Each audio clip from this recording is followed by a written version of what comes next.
Let's get started. So yesterday we had started this tshuva uh, of a person who had given an item for repair.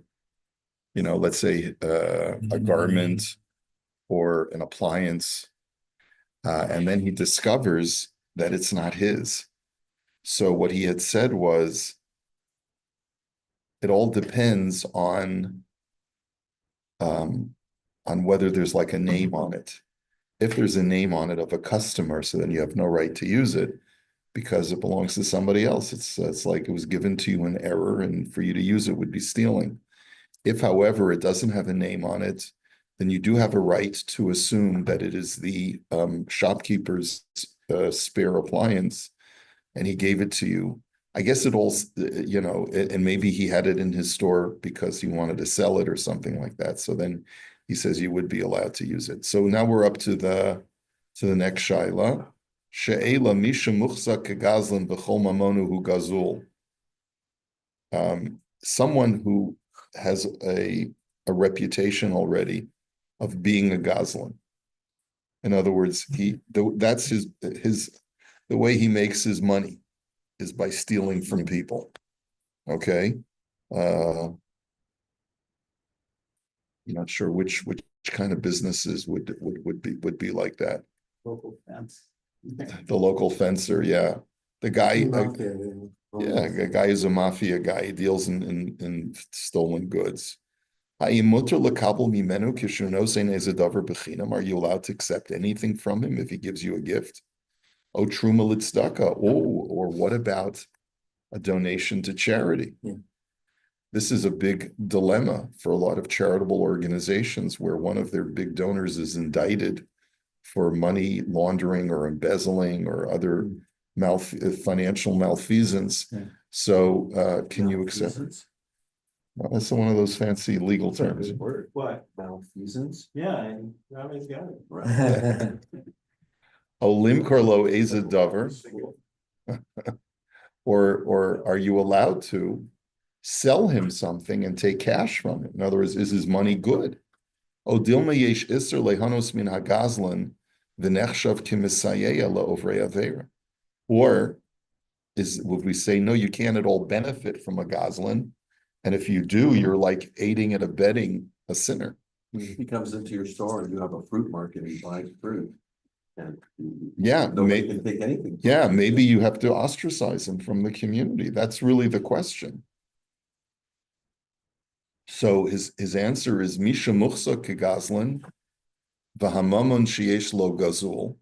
If a person has already a reputation, like he's already sat, or he's been indicted, and everyone knows that he's a Gazlan, and therefore that he has ill-gotten gains in his possession. Asr lehanos mimenu klal. You may not benefit from him at all. Beinim hunosein bechinam, beinim liknos olim karlo. You may not take any gifts from him.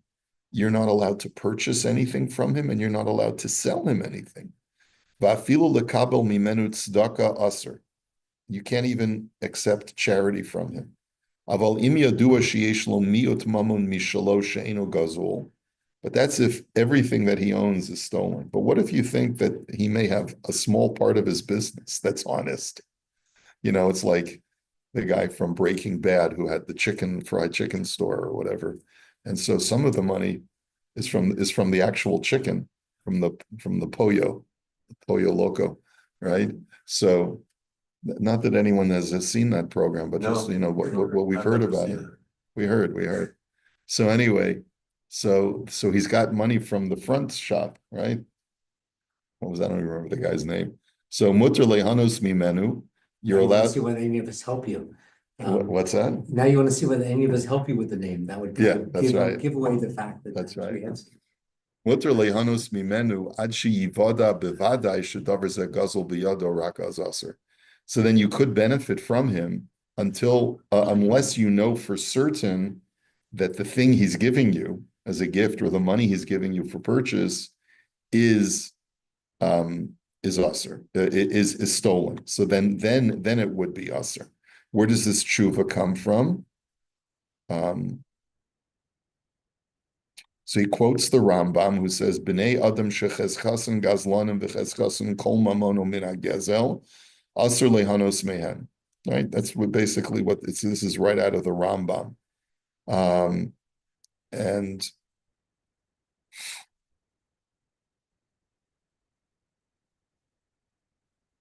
And apparently the Rambam seems to contradict himself, because in another place, the Maggid Mishnah asks this question, that the Rambam says, if the majority of the things that he owns are stolen, you may not buy from him. And here in Hilchos Gezela, the Rambam says only if everything that he owns is stolen. So he says, "V'nir shepasa kara v'chasav liyashish ram mechalek bein gazlan legana v'hadinu yatzal arov."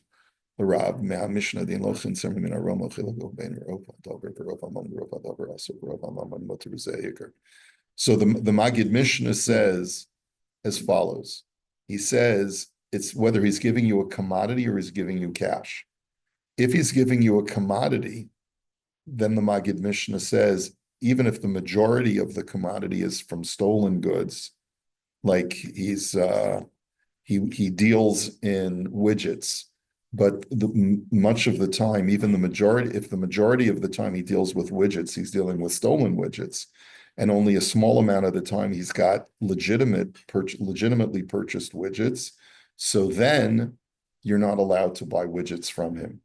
But if he's paying cash, even if a minority of that cash is from legitimate sources, you're allowed to take his cash. So therefore, if for a moisad tzedakah would be allowed to accept his tzedakah. Okay. No, it's not on the basis of charity. So what's the basis of that? Well, it's probably because to take something, an object that is actually stolen, you have to assume that it came from the majority. But with cash, because a cash gets all the funds get commingled, you're permitted for these purposes to assume that it came from the portion that was in the minority.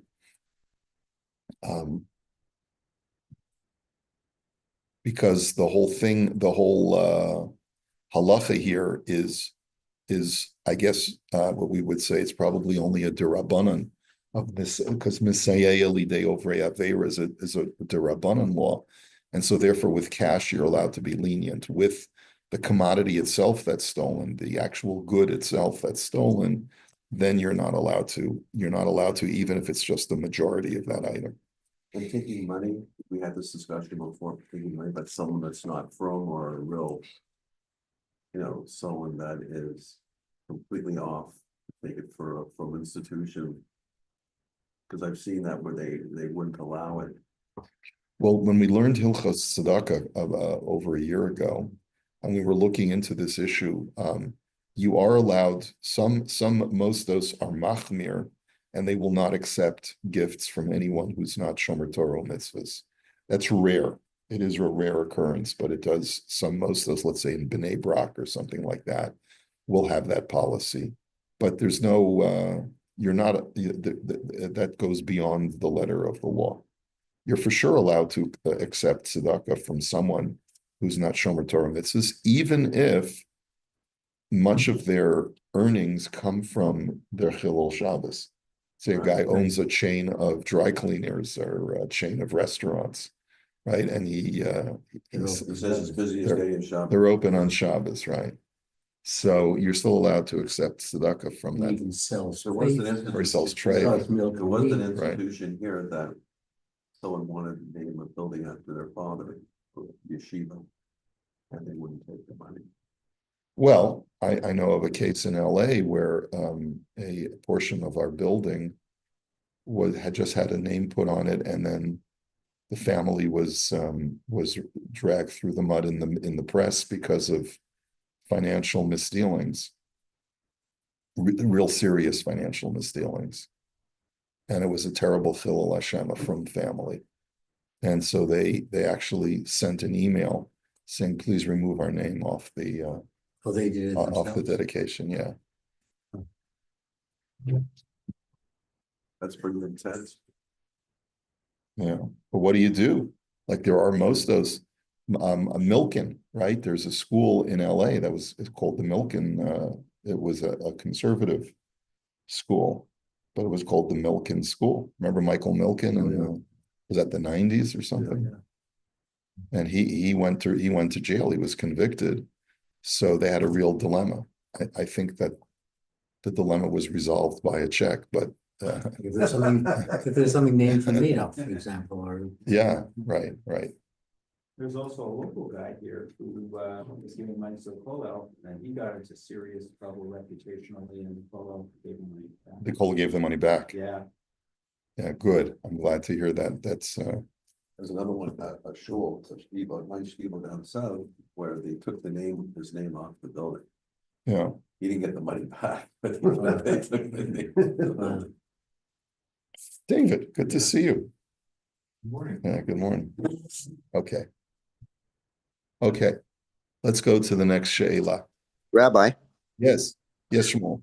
okay, so I heard of a situation where someone gave money to an institution.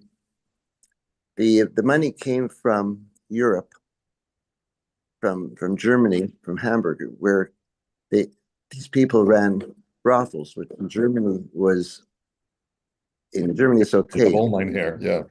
Yeah, and the question was whether or not they would accept it. I don't know what the outcome was, but how would that fit into what we're discussing now?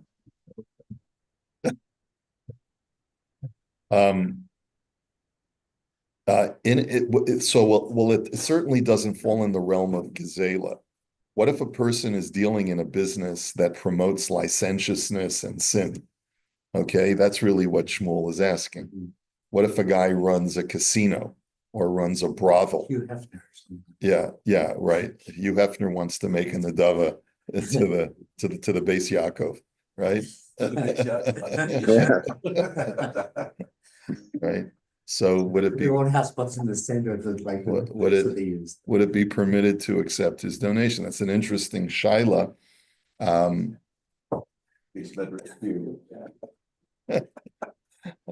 He was a Yid, I think, wasn't he? Hefner, I think. Oh, no. No, he wasn't. I'm sure there's enough in their business, but I don't think he was. Okay. Brothers. It's an interesting question to think about. I mean, technically, a person who runs a casino or who runs a brothel, let's say it's in Nevada, where prostitution is legal, and gambling. Sure. So he's not breaking the Dina de Malchusa. He's promoting sin and licentiousness within society. So he is having a net negative effect upon society. So could you potentially argue that it would be, I mean, obviously it's repugnant it doesn't pass the smell test, right? To have the base medrash named after Hugh, right? But the question really is it usser? Would it be usser? Right? And I'm not, it could be that, first of all, the optics would probably create a chilul Hashem. And so therefore, even just for that reason alone, I think there would probably be a halachic reason to say that it's usser.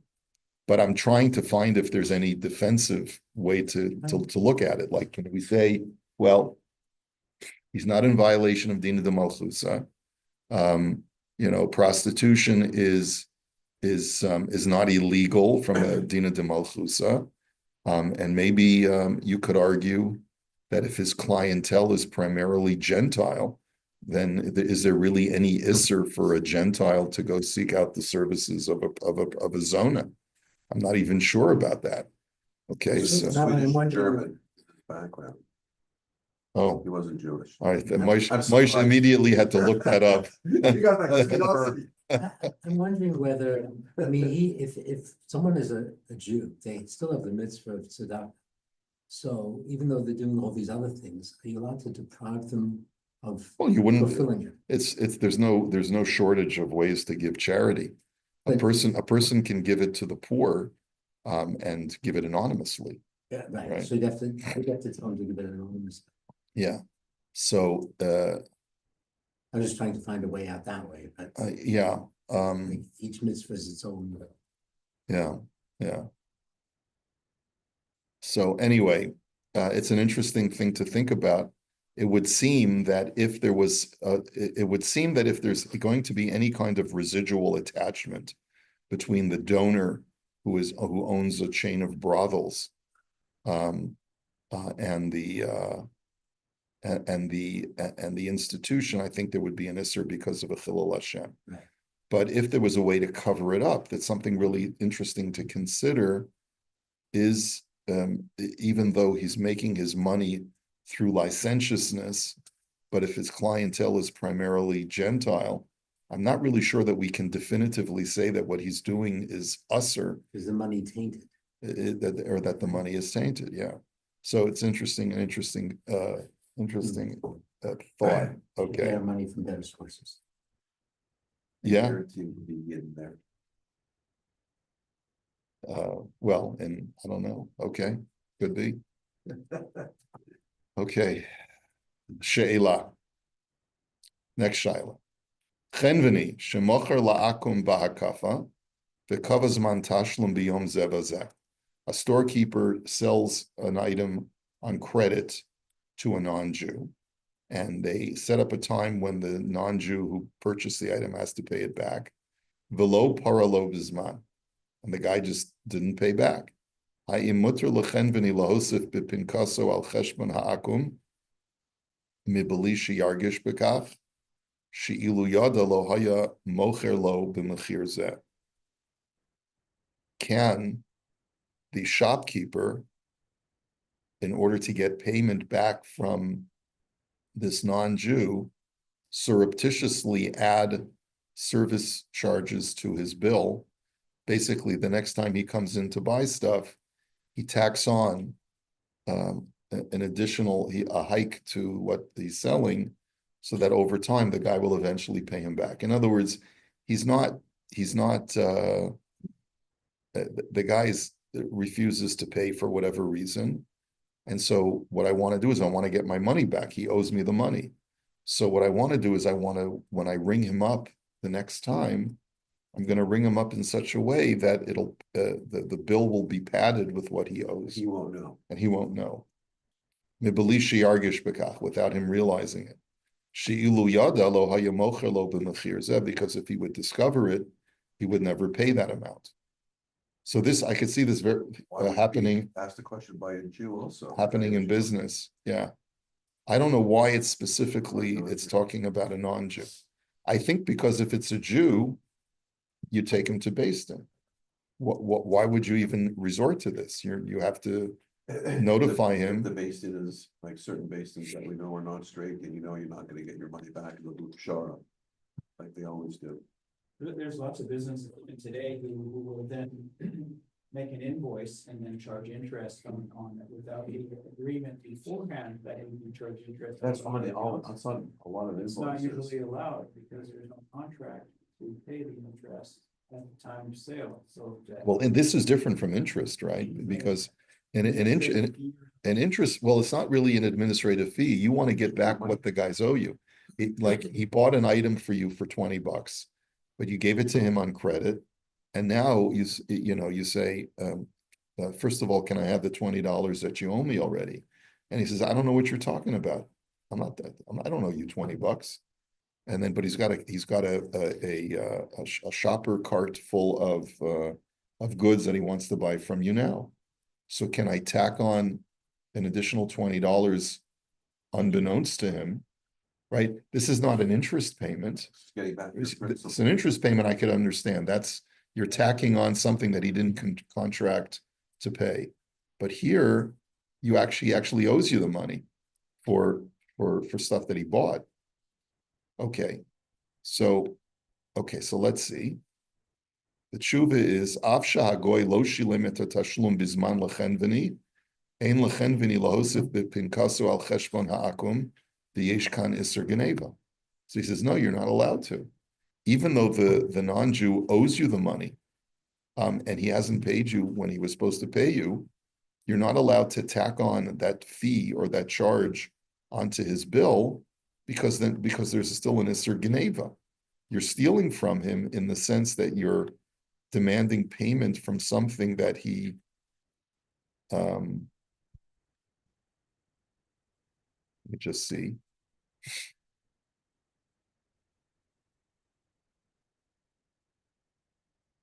Oh, we skipped the tshuva. I'll have to we'll go back. We skipped one, right? Okay, but anyway, so what does he say over here? He says that's still called Geneva. Why is it called Geneva? He says, Yesh biyado iser Geneva mamish. He's quoting from a tshuva. Shenotel mimenu shelo l'daito, because you're taking it from him unbeknownst to him. V'gam asr lahat oso, and you're deceiving him. Bezol.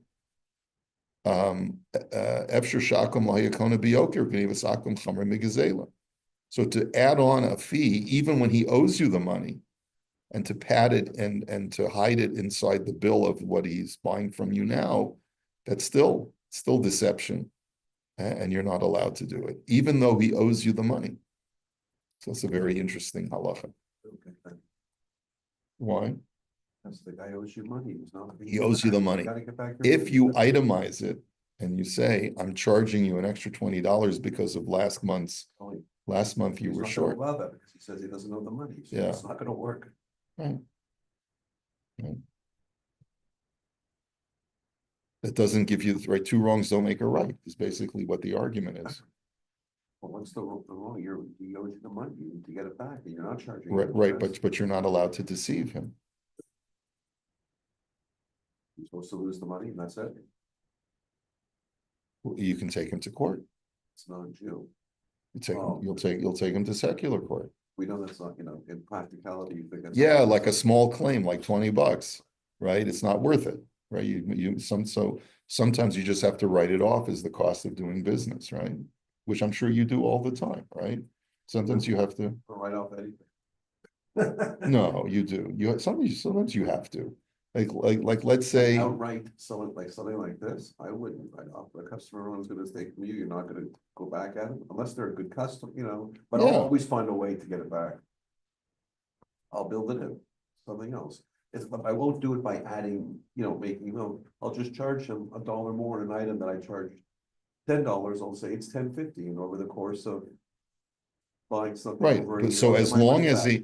as long as he sees what he's paying. Deceiving, but I am Right, deceiving him because right. everyone else is paying $10, he's gonna pay $10.50. No, but it isn't deception. Because you as a merchant have a right to charge each customer what you want.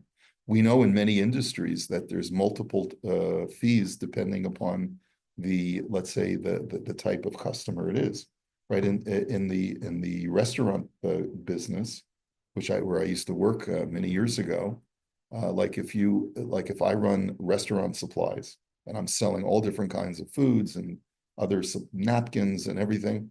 So there's like a price list that every sales rep gets with 5 different columns of prices. You buy 1,000, 5,000, 10,000, or right, whatever. Yeah. But also sometimes the sales rep has the discretion when after he speaks to the boss, he says, I think this guy's good for a lot of business in the future.